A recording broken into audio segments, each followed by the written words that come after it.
The rain hammered against the windows like desperate fists as Marcus Thompson sat alone in his living room, the flickering television casting shadows across his weary face. 3 years had passed since cancer had stolen his wife Sarah, leaving him to raise their son Devon alone. Tonight marked what would have been their 15th anniversary, and the weight of her absence pressed down on him like a physical thing.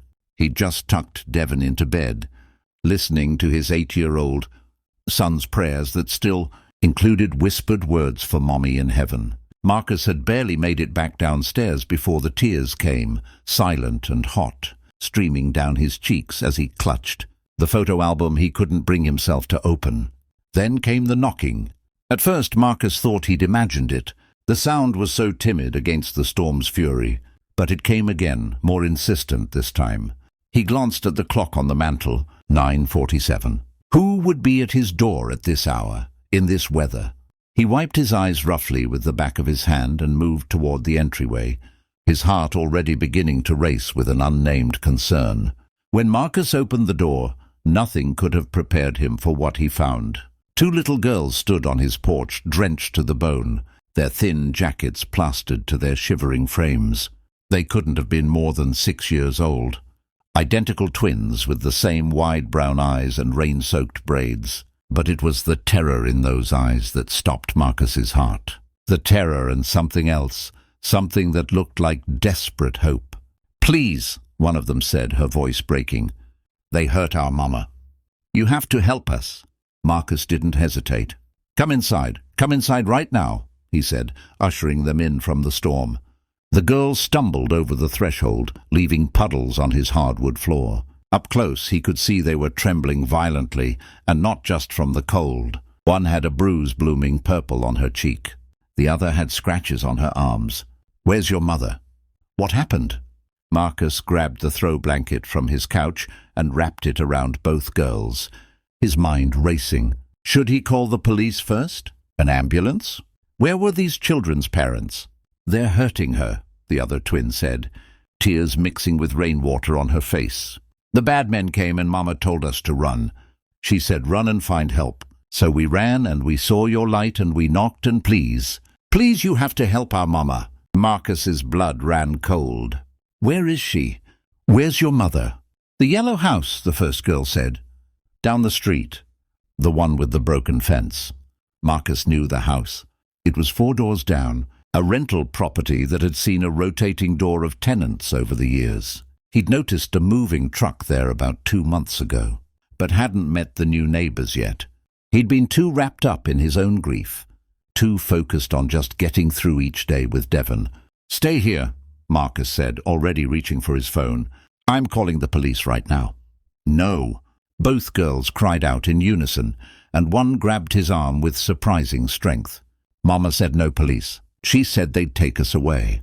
She said we'd lose each other." Marcus's finger hovered over the emergency call button. Every instinct screamed at him to dial, to get professionals involved immediately. But he saw the raw panic in these children's eyes, the kind of fear that spoke to deeper trauma than just tonight's events. Okay, he said softly. "But I need you to stay here where it's safe. I'm going to go check on your mama, all right? Can you tell me your names?" "I'm Emma and she's Ella," one of them said. "Our mama is Vanessa Martinez. Please hurry." They were so angry. Marcus's mind worked quickly. He couldn't leave these terrified children alone, but he also couldn't take them back into potential danger. He made a decision that would change all their lives. "Devon!" he called up the stairs.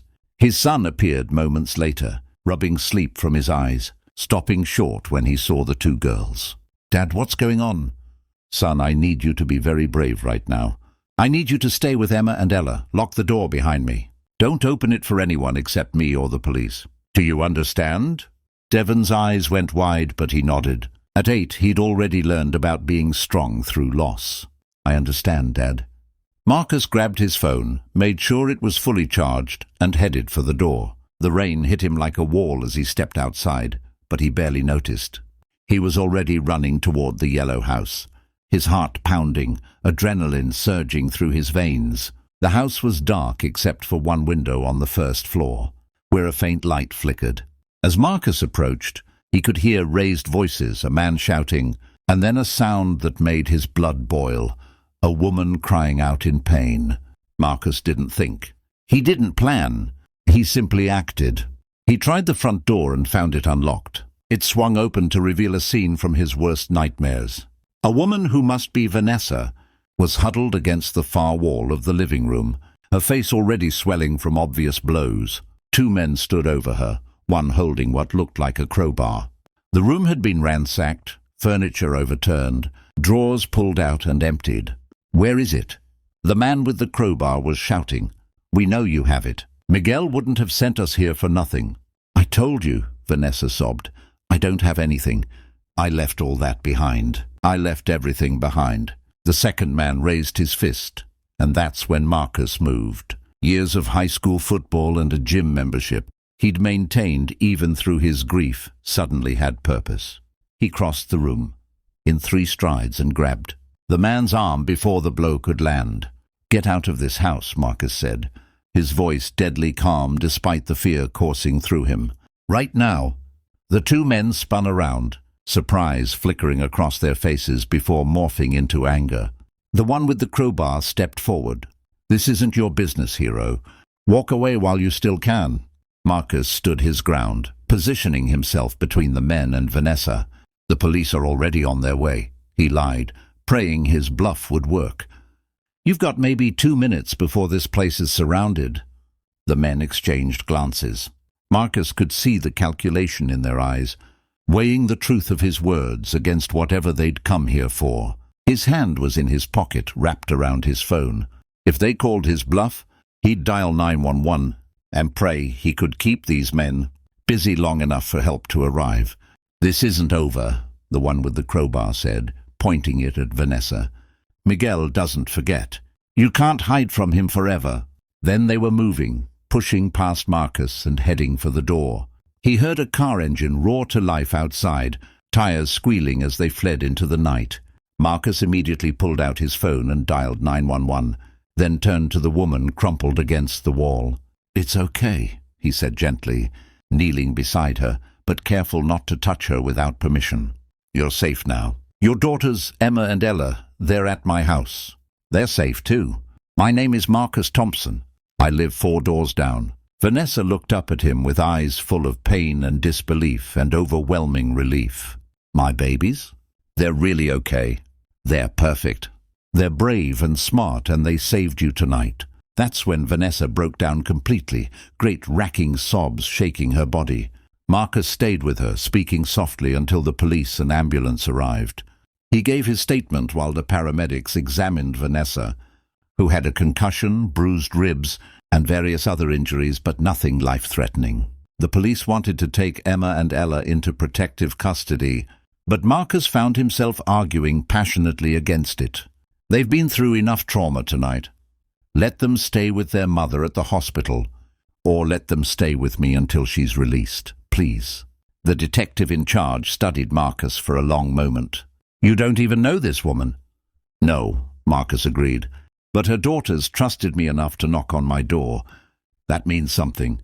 In the end, a compromise was reached. Vanessa went to the hospital for overnight observation, and the twins were allowed to stay with Marcus under the supervision of a social worker who would check in the next morning. Marcus carried 2 sleeping girls back to his house, 1 in each arm, and settled them in his guest room. Devon helped him find extra blankets and pillows.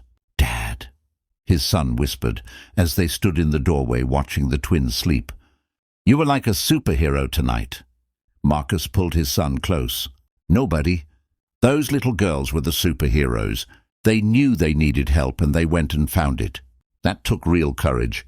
The next morning, Marcus made pancakes for 5 instead of 2.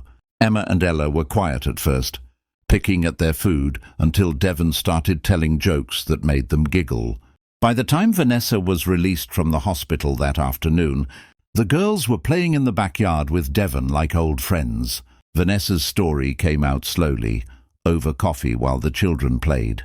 She'd been in an abusive relationship with a man involved in serious criminal activity. 2 years ago, she'd finally found the courage to take her daughters and run. She'd moved 6 times, always looking over her shoulder, always afraid he'd find them. Last night he had.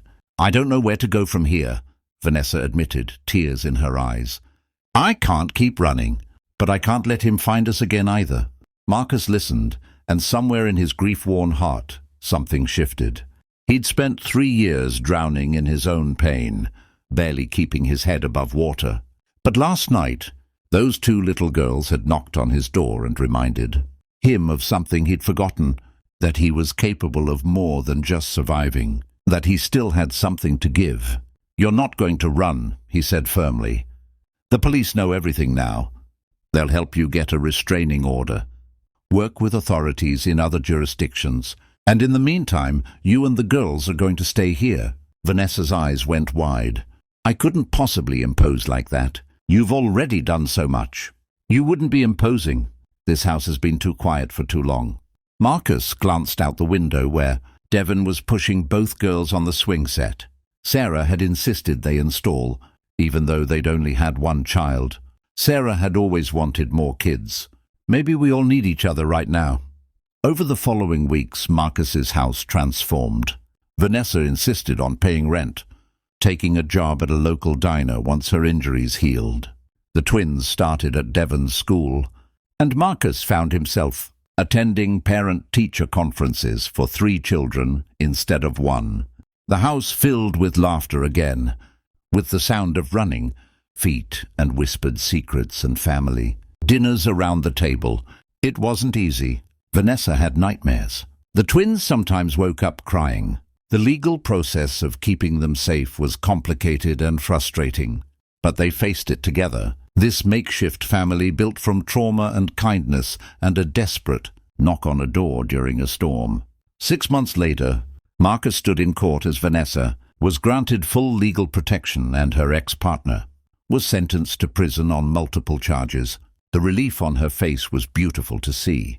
That night they celebrated with pizza and ice cream, and as Marcus watched Devon teach the twins how to play his favorite video game, he felt something he hadn't felt since Sarah died: hope. The girls who'd knocked on his door on the worst anniversary of his life had given him the greatest gift, a reason to open his heart again. They'd all been broken in different ways, but together they were building something whole. Not a replacement for what they'd lost, but something new and precious and worth fighting for. In helping them, Marcus had saved himself. And that, he thought, watching his expanded family laugh together in the warm glow of his living room, was the real miracle that rainy night had brought.